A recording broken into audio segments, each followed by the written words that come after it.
رکھیں اور میں خود بھی کل جمعۃ المبارک کے دن اس روزے کی قضا رکھوں گا۔ جو اعتکاف میں بیٹھے ہیں وہ ایک دن روزے کی نیت کے ساتھ اعتکاف کی قضا رکھیں۔ آپ کو یہ نہیں کہتا کہ آپ کل ہی روزہ رکھیں، آئندہ رمضان سے پہلے جب بھی اللہ آپ کو توفیق دے، گرمی کا موسم ہو، سردی کا موسم ہو، ایک روزہ قضا کریں، کیونکہ ہم روزہ حکمرانوں کی مرضی پر قربان نہیں کر سکتے۔ میں نے ہوش سنبھالا 1955-56 میں، تب سے لے کر آج تک الحمدللہ علی شانہ میرا ایک بھی روزہ قضا نہیں ہوا، نہ کسی بیماری کے عالم میں، نہ کسی مسافرت کے عالم میں، اور میں خود بھی کل جمعۃ المبارک کے دن اس روزے کی قضا رکھوں گا۔ جو اعتکاف میں بیٹھے ہیں وہ ایک دن روزے کی نیت کے ساتھ اعتکاف کی قضا رکھیں۔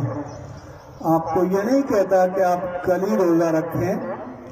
آئندہ رمضان سے پہلے جب بھی اللہ آپ کو توفیق دے، گرمی کا موسم ہو، سردی کا موسم ہو، ایک روزہ قضا کریں، کیونکہ ہم روزہ حکمرانوں کی مرضی پر قربان نہیں کر سکتے۔ میں نے ہوش سنبھالا 1955-56 میں، تب سے لے کر آج تک الحمدللہ علی شانہ میرا ایک بھی روزہ قضا نہیں ہوا، نہ کسی بیماری کے عالم میں، نہ کسی مسافرت کے عالم میں، اور میں خود بھی کل جمعۃ المبارک کے دن اس روزے کی قضا رکھوں گا۔ جو اعتکاف میں بیٹھے ہیں وہ ایک دن روزے کی نیت کے ساتھ اعتکاف کی قضا رکھیں۔ آپ کو یہ نہیں کہتا کہ آپ کل ہی روزہ رکھیں، آئندہ رمضان سے پہلے جب بھی اللہ آپ کو توفیق دے، گرمی کا موسم ہو، سردی کا موسم ہو، ایک روزہ قضا کریں، کیونکہ ہم روزہ حکمرانوں کی مرضی پر قربان نہیں کر سکتے۔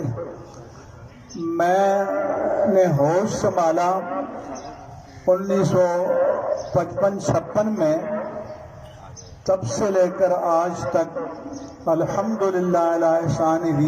میرا ایک بھی روزہ قضا نہیں ہوا، نہ کسی بیماری کے عالم میں، نہ کسی مسافرت کے عالم میں۔